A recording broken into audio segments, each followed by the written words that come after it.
Students, बात करें about illustration number 5, तो यहाँ पर आपको दो पार्टनर्स गिवन हैं जिनके नाम है अनु एंड बाला,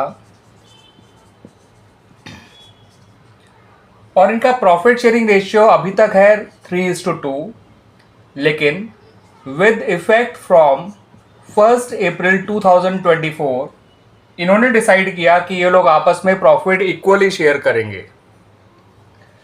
और जिस दिन इन्होंने अपना प्रॉफिट शेयरिंग रेशियो चेंज किया तो उस दिन पूरे फर्म की जो गुडविल है वो वैल्यू करी गई ₹50,000। आपसे कहा गया है कि जर्नल एंट्री पास करिए for compensating the sacrificing partner by the gaining partner due to change in profit sharing ratio. तो बच्चों, वो एंट्री बनाने के लिए आपको पहले ये जानना जरूरी है कि कौन सा पार्टनर गेन कर रहा है और कौन सा पार्टनर सैक्रिफाइस कर रहा है।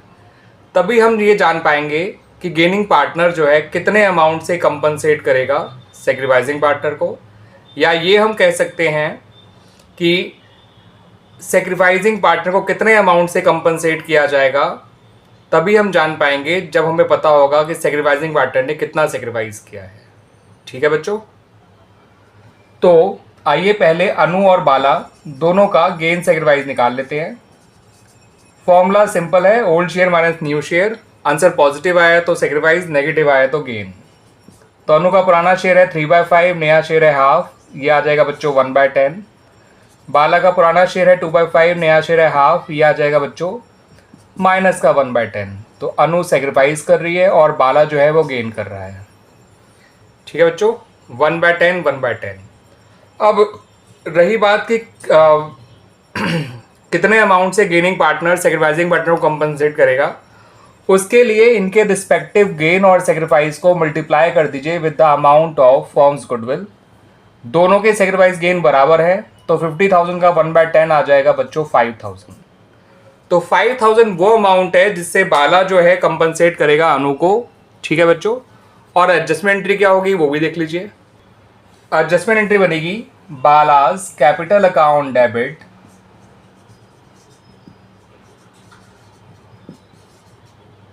To Anuj capital account. इसकी अगर आपको नरेशन लिखनी हो तो आप लिख सकते हैं adjustment entry pass for goodwill due to change in PSR. Doraemon, Shinchan और नोबिता पार्टनर हैं जो प्रॉफिट शेयर करते हैं आपस में 3:2:1 के रेशियो में, और 1 अप्रैल 2022 से इन्होंने डिसाइड किया कि आगे से ये लोग इक्वली प्रॉफिट शेयर करेंगे। तो इनका पुराना रेशियो तो है 3:2:1 और फ्यूचर में इनका रेशियो हो जाएगा इक्वल। ठीक है बच्चों, डोरेमोन, शिनचैन और नोबिता। क्लियर है बच्चों?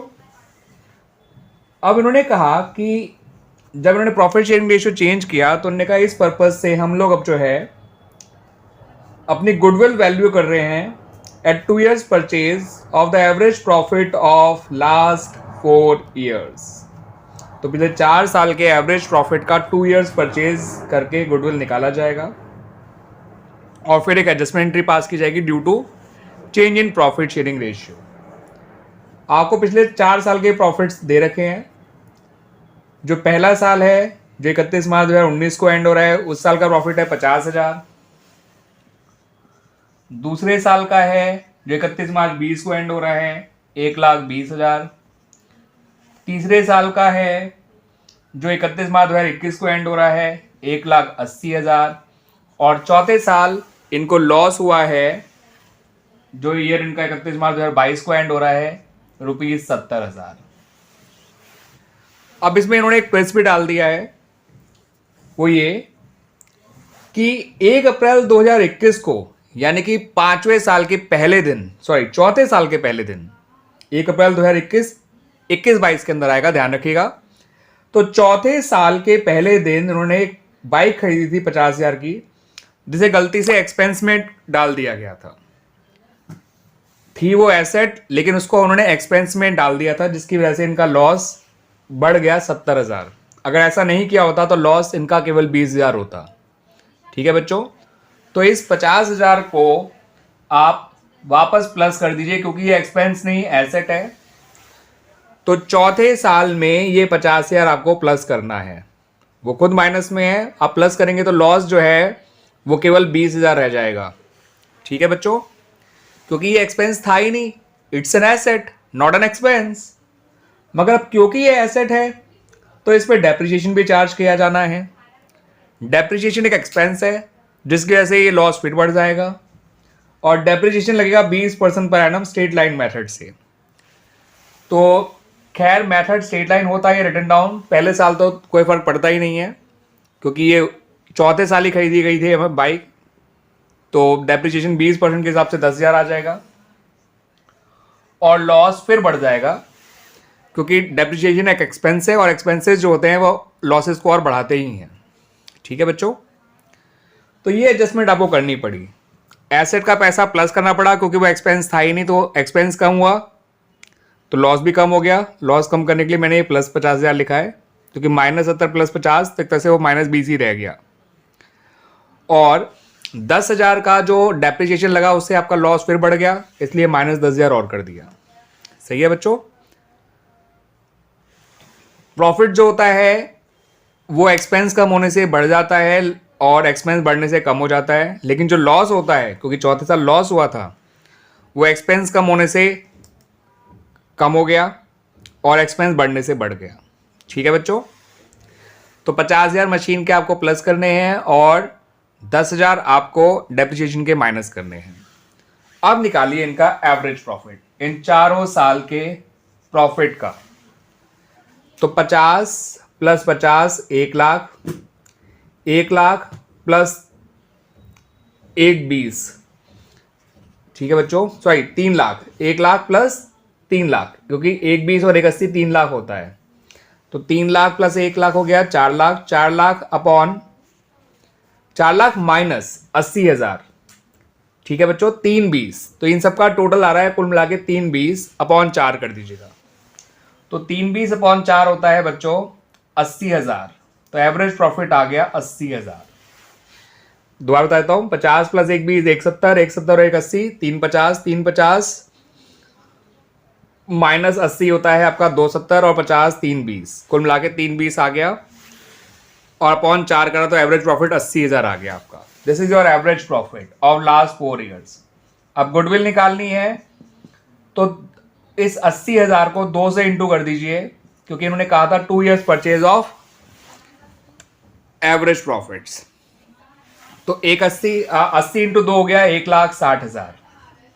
तो 1,60,000 is the goodwill on the date when this change in profit sharing ratio has taken place. Clear बच्चों। आइए अब इनका गेन और सैक्रिफाइस निकाल लेते हैं डोरेमोन, शिजुका, सॉरी शिनचैन और नोबिता का। ठीक है बच्चों, तो आइए पहले वो निकालते हैं फिर एडजस्टमेंट एंट्री पास करेंगे। तो देखिए बच्चों, डोरेमोन का पुराना रेशियो है 3/6, नया है 1/3, तो ये आ जाएगा 1/6 सैक्रिफाइस क्योंकि ये पॉजिटिव आया। Old share minus new share अगर पॉजिटिव आता है तो वो सैक्रिफाइस कहलाता है। और शिनचैन का देखते हैं, ओल्ड शेयर 2/6, नया 1/3, आप देखेंगे तो ये 0 आएगा। इसका मतलब शिनचैन ना ही सैक्रिफाइस कर रहा है ना ही गेन कर रहा है। रही बात नोबिता की, तो उसका पुराना शेयर है 1/6, नया शेयर है 1/3, तो इसका मतलब ये गेन कर रहा है 1/6 का। सही है बच्चों। तो डोरेमोन तो कर रहा है सैक्रिफाइस और नोबिता कर रहा है गेन, कितने का 1/6 का। इन 1/6 को 1,60,000 से मल्टीप्लाई कर दीजिए। ठीक है बच्चों, तो वो आएगा आप लोगों का 26,667 रुपये, 2,667। ठीक है बच्चों, 1,60,000 अपॉन 6 करेंगे या 80,000 अपॉन 3 करेंगे तो 26,667 ही आता है, 26667। और नोबिता क्योंकि गेन कर रहा है, डोरेमोन क्योंकि सैक्रिफाइस कर रहा है, तो इसकी एडजस्टमेंट बनेगी Nobita's capital account debit to Doraemon's capital account. Clear बच्चों, इस तरह से ये एंट्री बन जाएगी। वैसे यहां पर एक पॉइंट और भी था और उसे इग्नोर किया जाएगा, तो मैं बता देता हूं वो पॉइंट हमने इग्नोर क्यों किया। इन्होंने कहा कि इंश्योरेंस प्रीमियम 20,000 का पीएनएल अकाउंट में हमने पे किया है ठीक है। तो इंश्योरेंस प्रीमियम जो पे किया जाता है तो वो कोई एक ऐसा खर्चा नहीं है जो नहीं करना था, वो करना ही था और उन्हें कर भी दिया और रिकॉर्ड भी कर लिया है, तो उसका कुछ नहीं करना है, वो सिर्फ कंफ्यूज करने के लिए लिखा गया है क्वेश्चन में। वैसे मैं बता दूं बच्चों, ये क्वेश्चन है question number 20 of the CBSE sample paper 2023 issued by the CBSE board for the board examination 2023। आइए वो एंट्री देख लेते हैं बच्चों। एंट्री बन जाएगी बच्चों, Nobita's capital account debit to डोरेमॉन्स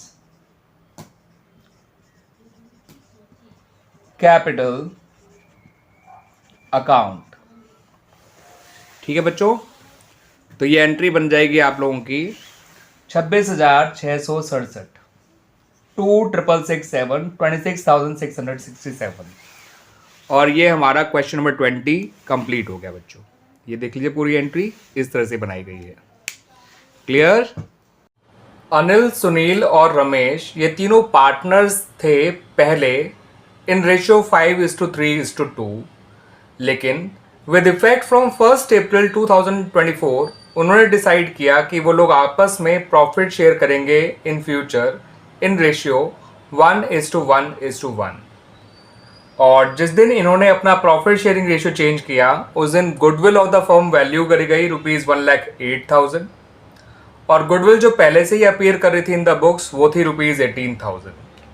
आपको नेसेसरी जर्नल एंट्रीज पास करनी है इन बातों का ध्यान में रखते हुए कि अगर कैपिटल अकाउंट फ्लक्चुएटिंग है तो एंट्री कैसे पास करनी है और अगर पार्टनर से कैपिटल अकाउंट फिक्स्ड है तो एंट्रीज कैसे पास करनी है। ठीक है बच्चों, तो एंट्रीज पास करने से पहले आइए बच्चों ये जान लेते हैं कि कौन सा पार्टनर सेक्रीफाइस कर रहा है और कौन सा पार्टनर गेन कर रहा है। बिकॉज जब तक हमें ये नहीं पता होगा कि कौन सा पार्टनर गेन या कौन सा पार्टनर सेक्रीफाइस कर रहा है तब तक हम जो है वो एंट्रीज नहीं पास कर पाएंगे, स्पेशली फॉर गुडविल वैल्यूड। ठीक है बच्चों, तो आइए पहले गेन और सेक्रीफाइस ही निकाल लेते हैं। तो बच्चों इनका जो पुराना प्रॉफिट शेयरिंग रेशियो है वो है अनिल, सुनील और रमेश। पुराना प्रॉफिट शेयरिंग रेशियो है 5/10, 3/10 और 2/10। नया प्रॉफिट शेयरिंग रेशियो तीनों का इक्वल है। तो ये जब सॉल्व करेंगे बच्चों तो ये निकल कर आएगा 15 - 10 दैट इज 5/30। ये आ जाएगा माइनस का 1/30 और ये आ जाएगा माइनस का 4/30।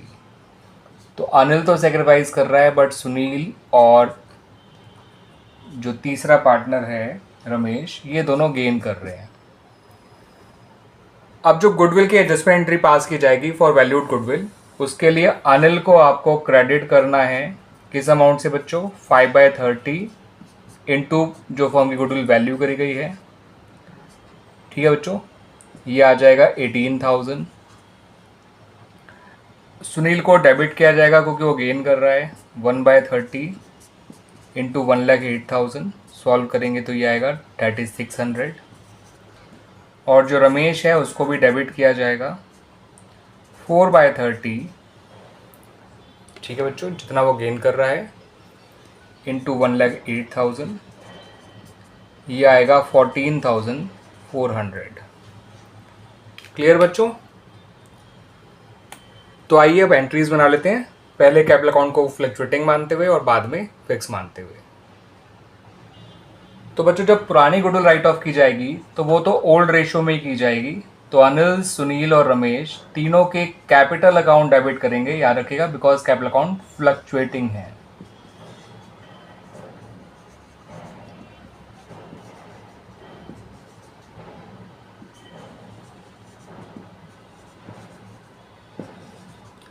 और गुडविल अकाउंट को हम क्रेडिट कर देंगे। गुडविल 18,000 से क्रेडिट होगी, ओल्ड रेशियो 5:3:2 है। तो 18,000 को जब 5:3:2 में बांटेंगे तो अनिल डेबिट होगा 9,000 से, सुनील डेबिट होगा 5,400 से और रमेश डेबिट होगा 3,600 से। ठीक है बच्चों, और जो वैल्यूड गुडविल थी उसकी एडजस्टमेंट एंट्री में आपको रमेश को और सुनील को और रमेश को डेबिट करना है because they are the gaining partners. और अमाउंट कितना था हमने अभी देख ही लिया था बच्चों। अमाउंट था सुनील का 3600, रमेश का 14,500 और जिस अमाउंट से आपको अनिल को क्रेडिट करना है वो अमाउंट आया था 18,000। तो जब कैपिटल अकाउंट फिक्स थे बच्चों तब ये फ्लक्चुएटिंग थे तो एंट्रीज ऐसे बनाई गई। ये पहली एंट्री पुरानी गुडविल राइट ऑफ करने की और दूसरी एंट्री जो वैल्यूड गुडविल थी उसके लिए एडजस्टमेंट एंट्री करने की। लेकिन अगर कैपिटल अकाउंट फिक्स्ड है तो बच्चों आपको क्या चेंजेस करने हैं वो समझ लीजिए। ठीक है, तो केस 1 तो हमने कर लिया था, केस 2 में समझ लीजिए सेम एंट्रीज बनेंगी बच्चों। बस आपको ये ध्यान रखना है कि जहाँ जहाँ आपने इनके कैपिटल अकाउंट वर्ड लिखे हैं, ठीक है बच्चों, तो केस 2 के लिए बता रहा हूँ बच्चों, वहाँ आप इनके करंट अकाउंट लिख दीजिएगा। ठीक है बच्चों, आप तो खैर अलग तरीके से बनाएंगे एंट्रीज, अलग एंट्रीज बनाएंगे मतलब नॉट अलग तरीके से, लेकिन मैं इसी में एडजस्टमेंट करके बता रहा हूँ, यहीं पे इनको वो कर रहा हूँ, चेंज कर रहा हूँ। तो पहली एंट्री कुछ ऐसे बन जाएगी केस 2 में, ये तीनों के current account debit to goodwill account. और यहाँ भी बच्चों सेकेंड एंट्री में भी एंट्री सेम रहेगी, बस जहाँ जहाँ आपने इनके कैपिटल अकाउंट लिखे हैं वहाँ वहाँ आपको करंट अकाउंट लिखना है। यानी कि सुनील का करंट अकाउंट डेबिट, रमेश का current account debit to Anil's का करंट अकाउंट। ठीक है बच्चों, तो ये है आपका solution for both the cases. Case 1 में कैपिटल अकाउंट्स आए थे यहाँ पे तीनों और गुडविल अकाउंट क्रेडिट। केस 2 में यहाँ पे सुनील और रमेश के कैपिटल अकाउंट डेबिट कर रहे थे, अनिल का कैपिटल अकाउंट क्रेडिट किया था। बस केस 2 में कैपिटल जो है करंट अकाउंट लगा गए। ठीक है बच्चों।